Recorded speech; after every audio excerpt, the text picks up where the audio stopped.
The battery door was unlocked.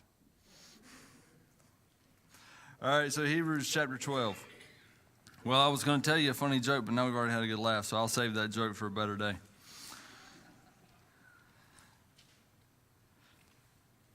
All right, there you go. If you've got a pen, if you don't have a pen, there's probably one in the seat back in front of you. I didn't type this outline very well, so the title didn't make it on there, so I'm going to give you the title. And I have to wonder if it was by providence that the title didn't make it on there, because God's given me one last chance to change it. Because me and Kelly disagreed about which one of us had the best title. So my title was Nearsighted. Y'all can ask her for her title later. Hebrews chapter 12, verse 17 says, "Afterward, as you know, when he wanted to inherit this blessing, he was rejected. Even though he sought the blessing with tears, he could not change what he had done." The he in this story is Esau. So let's go back to the Old Testament, Jacob and Esau. And we will today. We're going to spend a lot of our time today in the story of Jacob and Esau. But when I saw this in Hebrews, I thought, wow, this is really interesting. Life is full of choices. You know, they say that the average American adult makes somewhere in the neighborhood of 35,000 decisions in a single day. So those of you who have been called indecisive, you should feel a little bit better about yourself, because even you indecisive people probably make at least 10,000 if the rest of us are making 35,000. Now, most of those choices, most of those 35,000 decisions are not life or death kind of decisions. They don't change the course of eternity, but some do. The author of Hebrews here, which we don't know, and I could incite a riot between Pastor and Miss Susan because I believe they disagree on who wrote Hebrews, based on some of my experiences here on Wednesday nights. A lot of people believe it was the Apostle Paul. Some people believe that it was Apollos. I'm not going to get to the whole list of who believes what, but we don't know, so I can't tell you. But the author was writing the book of Hebrews to build the case for the superiority of Jesus Christ. That in him, this new covenant that we have is so much better than anything we ever had before. And he's building and he's exhorting and he's pushing and he's saying, this is a great thing. And then we get to Hebrews chapter 11, which is the Hall of Fame of faith. So as you go through the 11th chapter of Hebrews, you see all the most faithful people in the Bible talked about through this 11th chapter of Hebrews. And then we get into chapter 12, and midway through chapter 12, we get to our text. Really, you need to go back and read verses 14 through 17 to get the full grip of it, but we don't have that kind of time today, so you're going to have to trust me a little bit. But what he's giving warning to here today, he's talking about how you make choices. He's talking about what's your frame of perspective. He's talking about, are you looking far down the road, or are you looking in the right here and right now? And what better case study to consider that question than Esau? In case you're relatively new and you go, who is Jacob and Esau? I'm going to tell you. We're going to look at a choice that this brother Esau made. They were twin brothers. In the Old Testament, go way back, Genesis, They were sons of Isaac. And we have an occurrence here where we see Esau make a choice that changes his life, changes his eternity, changes the course of history in one choice. You see, when Esau, he was a hunter.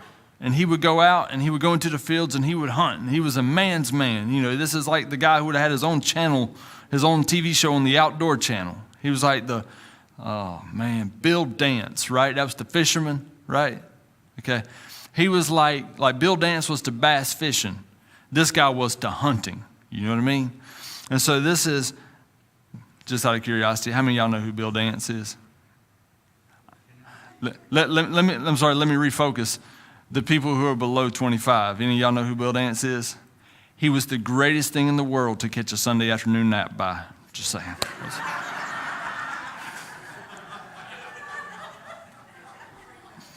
My folks loved him, and I love to sleep.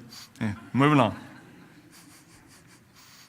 So Jacob and Esau, they were these twin brothers, and I could get into a whole lot of this, but I'm trying to keep it quick, so I'm not going to. But they were twin brothers. They fought in their mother's womb. In fact, in one place it talks about that there were two nations warring in her womb. And she went, why are these babies going nuts? You know, this was before Mexican food, so we couldn't blame it on that, right? So she's like, why are these babies going crazy in here? And she told me, there's two nations warring in your womb. And then they come out, and this is really cool. I mean, like, I'm not, just so y'all know, I'm not real good with the childbirth process. My wife starts talking about it, and she gets like 4 sentences in. I'm like, you're going to have to stop, babe. I can't handle this. I nearly passed out at Kennedy's birth. At Connor's, the doctor, she said, the delivery doctor, she said, you want to cut the cord? I said, let me tell you how this first one went. I said, when my first child was birthed, my head was on the mattress, and the nurse said, if you pass out, we'll deal with you later. That's how this went. I said, so let me tell you, if I can just live through the birth, I don't care about cutting no cord. And she said, we'll see how you do. You know. So anyway, so I'm not real good with this. But anyways, so when this baby comes out, when Esau came out, he was the firstborn. So when Esau came out, Jacob was grabbing hold to his heel. That had to be kind of odd, didn't it? But anyways, it's being real. So these two were constantly warring, and they're very different. You know, Kennedy asked me, she said, were they identical twins? I said, nope, they were nothing like identical twins. They could not have been wives. They were fraternal twins. But anyway, so you have Jacob, who hung around the house with mama's boy, and he liked to cook, and he liked to hang around, and he was a pretty good chef. And he had Esau, who would go out and hunt and, you know, Tim the Toolman Taylor kind of guy, you know what I'm saying? But Esau, he had the birthright. And we're going to get into a few minutes what this birthright was. So this is how this story goes down. So Esau's out hunting. He comes back. He's hungry. He's famished. He's starved. He's like, I'm about to die. Like, well, if he was a good hunter, sorry. Jacob, that soup you're cooking smells awfully good, brother. I need some.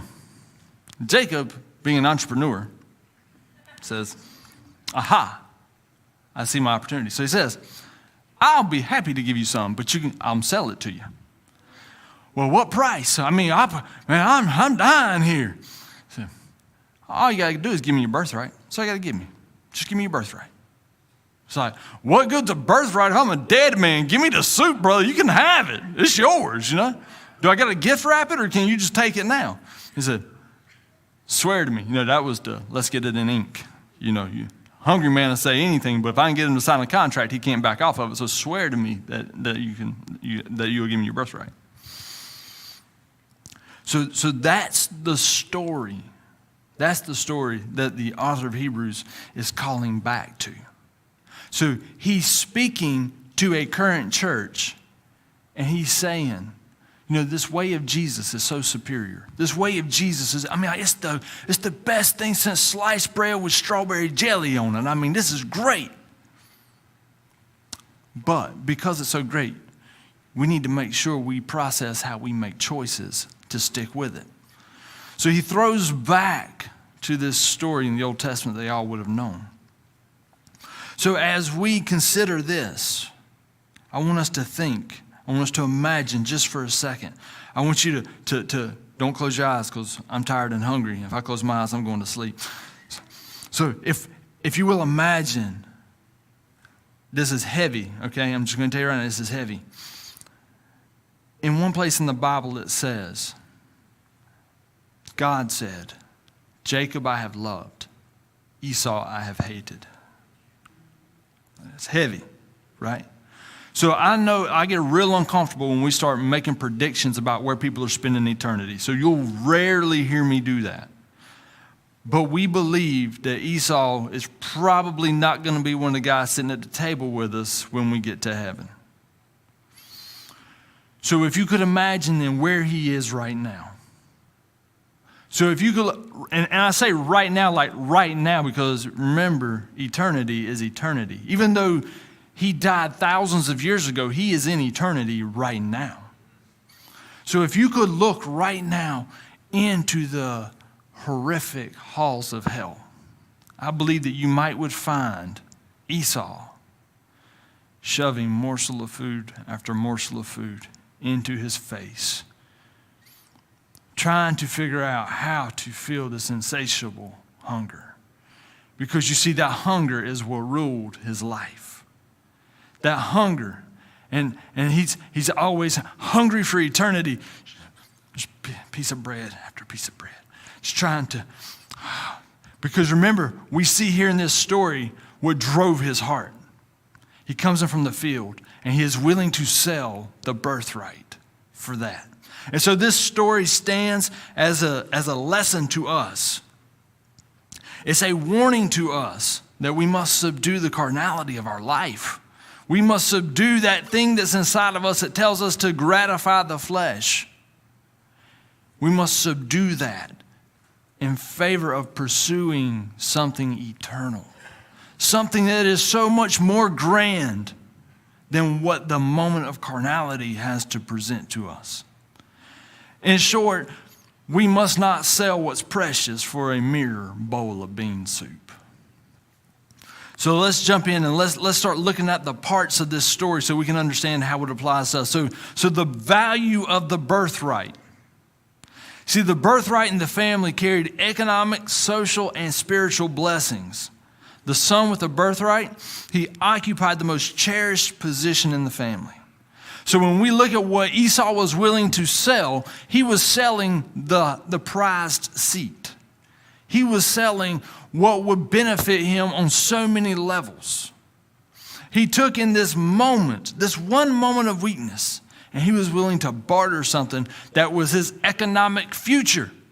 So the birthright in this culture, now I know we don't get into the birthright stuff a whole lot today. You know, we're all about equality and making it on your own and all that stuff. But this wasn't the society back then. The society back then, let's do some simple math. If you had, I'm tired, I can't do simple math.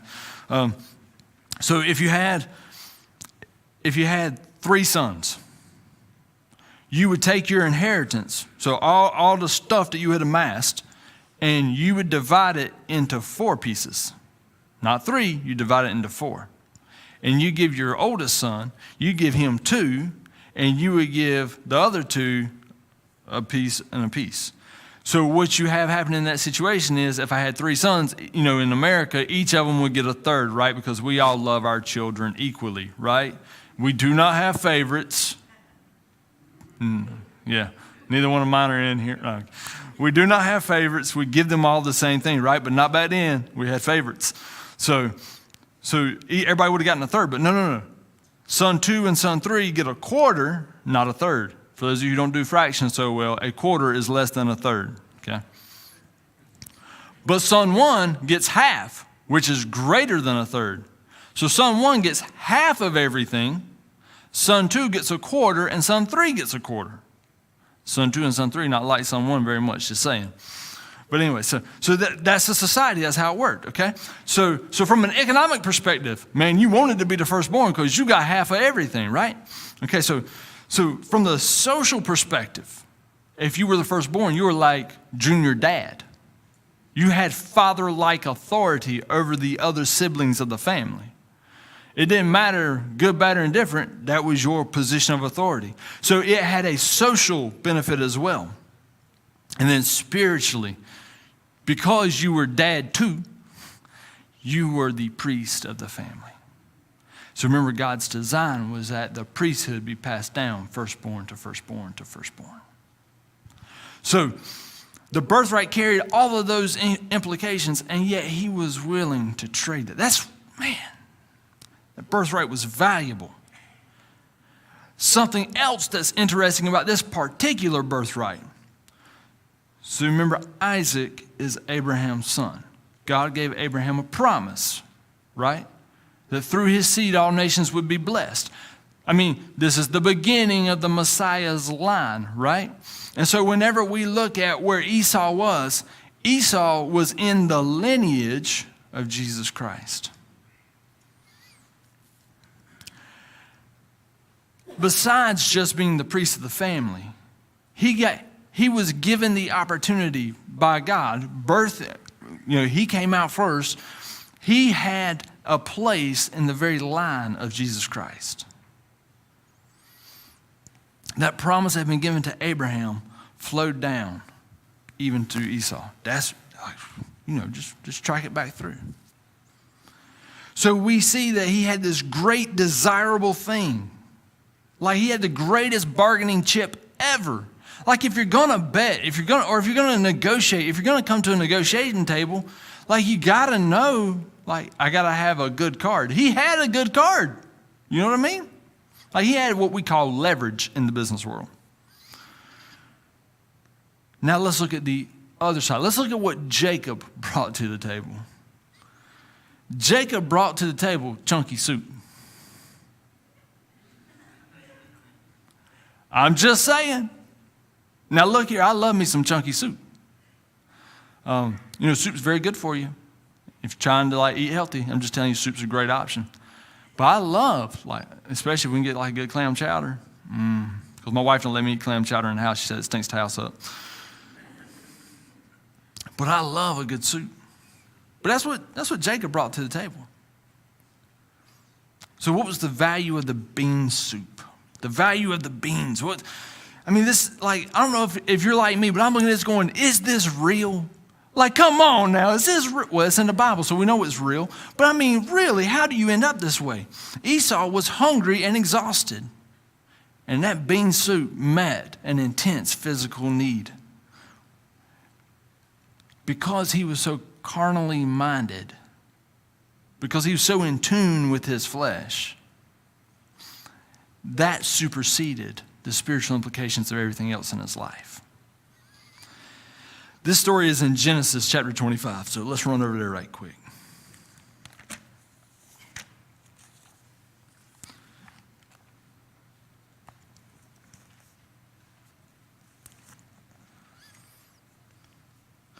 Starting in verse 29, it says, "Once when Jacob was cooking some stew, Esau came in from the open country, famished. He said to Jacob, 'Quick, let me have some of that red stew. I'm famished.' This is why he was also called Edom. Jacob replied, 'First, sell me your birthright.' 'Look, I'm about to die,' Esau said. 'What good is the birthright to me?' But Jacob said, 'Swear to me first.' So he swore an oath to him, selling his birthright to Jacob. Then Jacob gave Esau some bread and some lentil stew. He ate and drank and then got up and left. So Esau despised his birthright." So he comes in famished. He comes in exhausted. He had been out hunting and tracking, and it doesn't say that he came in with a kill, so I'm going to presume that he didn't this day. And here he is, hungry. He was exhausted. And now he's starving. I'm sure, I don't know if you've ever been hungry, but I can tell you right now that if someone walked in here with a bucket of fried chicken, I'd give an altar call right now. I didn't bring a hot plate intentionally. But can you imagine when Esau came in and he was exhausted and worn out and tired? See, that's how notice, it's a sensory response, right? It's all physical. So he walked in, and let me tell you something, that's how temptation comes.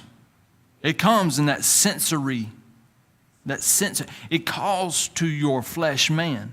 It doesn't come looking for your spirit man. It comes looking for your flesh man. Because if you can get a hold of the flesh man, you can do what you want to with the spirit man. So So he comes in and goes, I got to have it. Probably began to salivate. Man, them taste buds probably jumped up on in. He's like, man, my brother, he's a good cook, and he done cooked something good now. Christmas dinner, right? Every one of y'all love walking by that grill out there and smelling them Pastor and Ernst out there grilling that prime rib. That's where the man was. I'm sure that soup was good, but this encounter isn't about the soup. See, Esau valued, the soup is just, this gives us a telescope, a viewpoint down into the heart, down into the spirit of the man. Esau valued the way he felt in the moment. See, he had a need. Those beans represented the fulfillment of the need. And so he pursued the need. This brought to light something much deeper in Esau's life. He was literally ruled by his flesh. When it came to satisfying the flesh, he was willing to pay whatever the price. If the price would soothe the compulsion inside of him, it would be worth it to him. The man who cannot deny his flesh, the man who cannot control his physical responses, that man is a man ripe for moral failure. I'm just laying out. If you can't tell your body no, then it's only a matter of time. We must mortify the flesh. That means kill it. Our spirit man must have control over these vessels that God has created. So let's move towards a close. So the value of the perspective. In Hebrews, the story from Genesis is referenced as a warning against giving into temporary carnal desires, thereby forfeiting the inheritance that the believer has in Christ. I believe we have here a failure to appreciate the gravity of the situation on Esau's part. Esau associated little value with his birthright. From his perspective, the birthright wasn't giving him much at that moment anyhow. His dad was still alive and doing well. The value of the birthright was a future tense consideration to him. The here and now is what held priority for him. And in the here and now, he was hungry. He wasn't worried about tomorrow. He was living for today. There's every once in a while I get the opportunity to do this. I love music, by the way, and it hasn't always been Christian music, just being honest. I know none of you listen to anything that's not Christian, I know. But there's a particular artist who he has one line in a song drives me nuts. It so grades against my Christian beliefs. He says, I would rather die while I'm living than to live when I'm dead. You know, I was young and dumb. I didn't know what he was saying.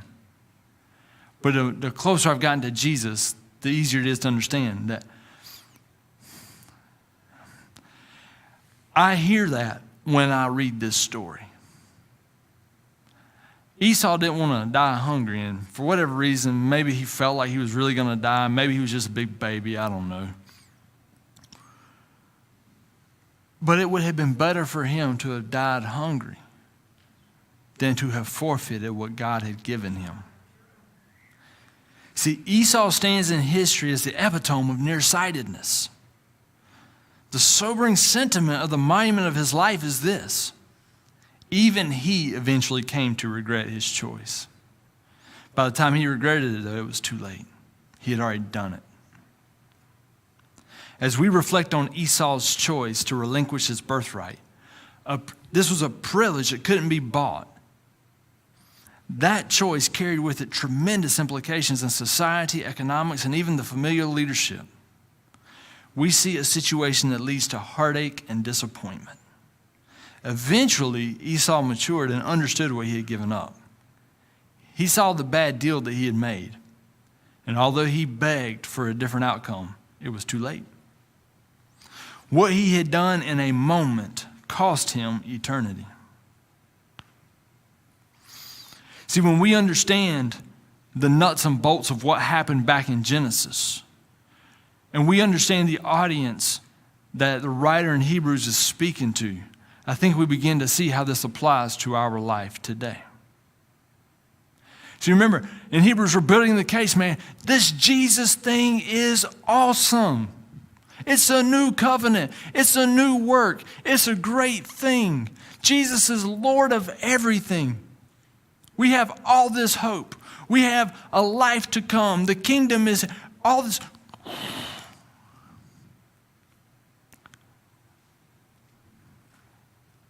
It's a birthright. Let me just lay that out there. It's a birthright. The case of Hebrews is this is Esau's birthright. What we have as followers of Jesus Christ is that birthright. So when you listen to what socially the birthright was, even you can assess, even from outside of our culture today, looking back, you go, wow, that was a really good thing to have. Can I say that the author of Hebrews is saying, hey, yo, this life with Jesus is a really good thing to have. Like you cannot find anything better than this. In the culture he was writing to, there was nothing better than the birthright. There was nothing more coveted than the birthright. So he has drawn a parallel between the birthright and the believer's inheritance. And so when we understand that those two are the parallel tracks, now let's step back and see, well, what's the bowl of soup? Oh, man.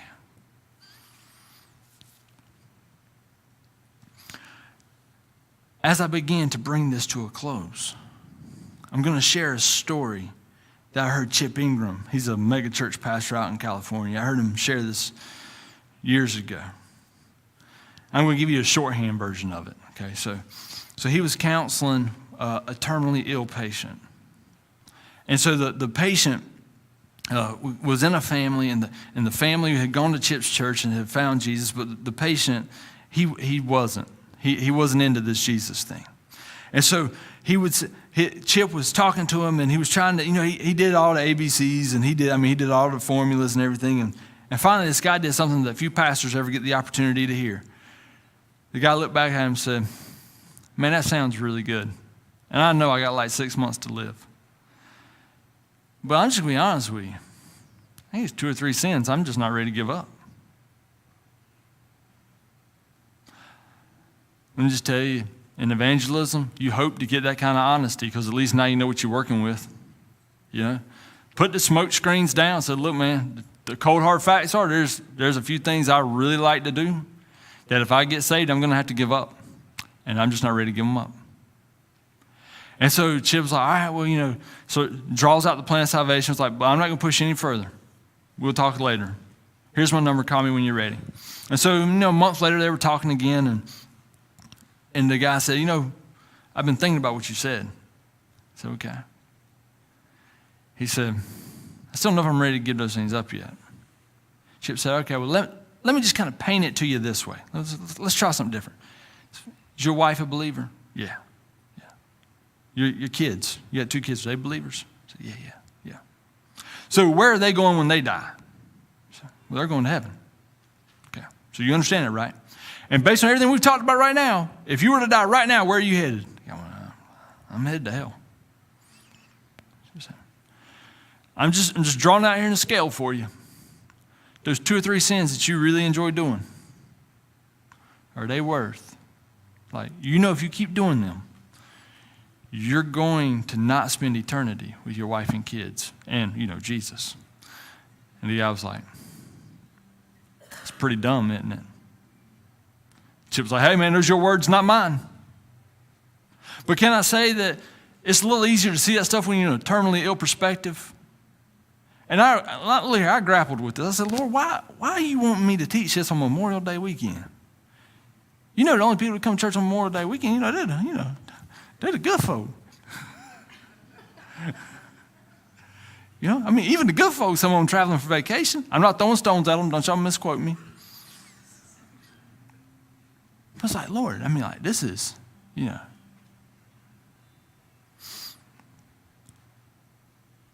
I'm seeing, I don't know about you, but I'm seeing in the lives of people around me, people who have had the taste of salvation. People who have been given a tremendous inheritance. People who have been put in right standing with God. And they are now making choices to give up that birthright in pursuit of what feels good right now. And I go, I really don't want to be this harsh. I really don't want to, let's just be honest. This stone hits me too. Because, we all make eternal choices. And we all walk out of this building and go into a real world. And we all walk into a place where the soup smells really good.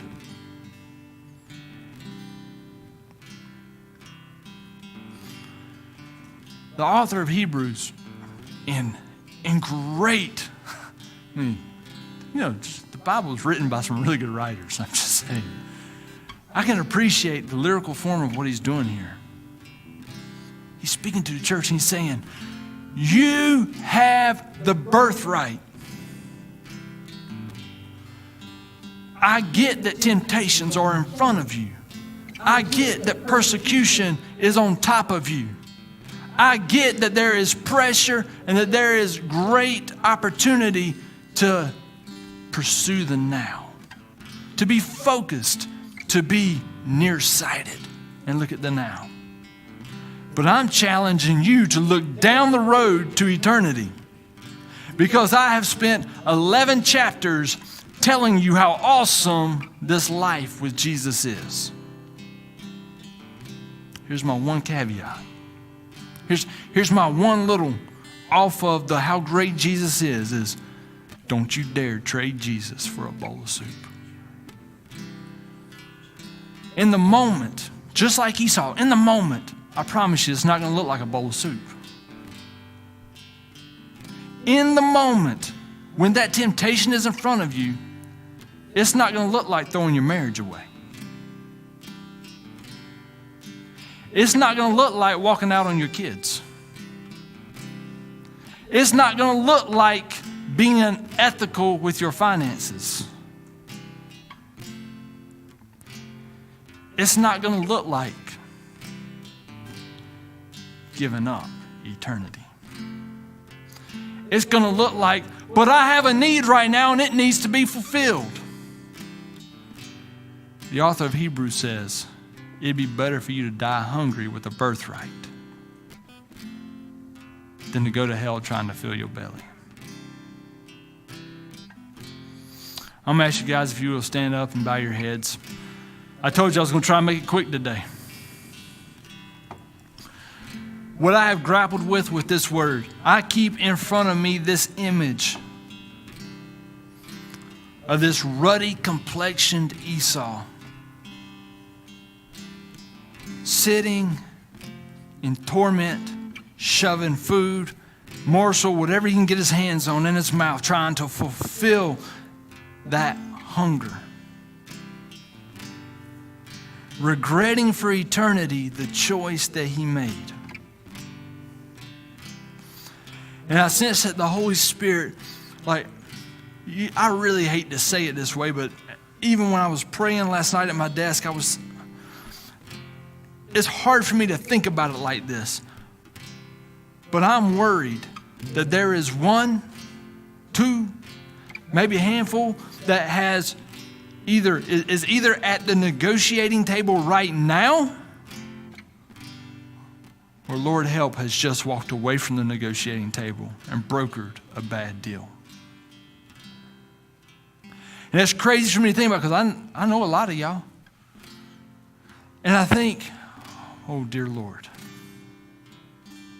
But I believe God has given this word specifically for those who are looking at that negotiating table. And you may be hungry, and you may be famished, and you may be thinking, but I have this need that has to be filled right now. And today God says to you, you have the birthright. Don't you dare sell it for something so temporary.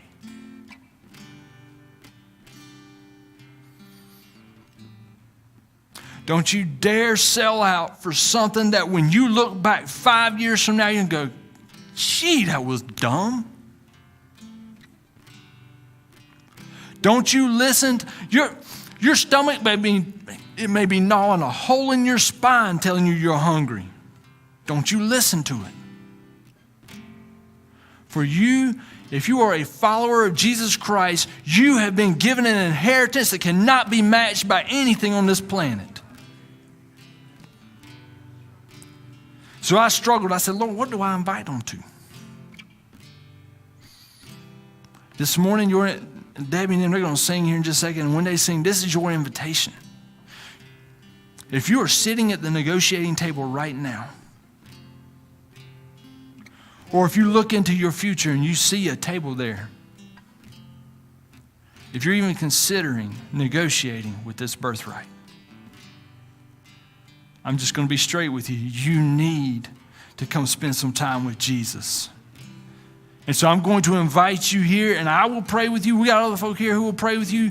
But if you can even see a negotiating table in your future, you need to be in an altar preparing for that. Because when you come in and you're hungry, it's going to be hard for you to say no. So as they sing, this is your invitation. If you are at the negotiating table about to barter away that birthright, I urge you to come here today. You come here today and commit to the Lord that you will not even sit at that table. If you're sitting at that table, you come here today and say, Lord, I'm out. I will cherish this great thing that you have given me so freely. I will cherish it and I will hold on to it and I will never barter it. For it's not a token to be bartered with. So as they sing, this is your invitation. You come on.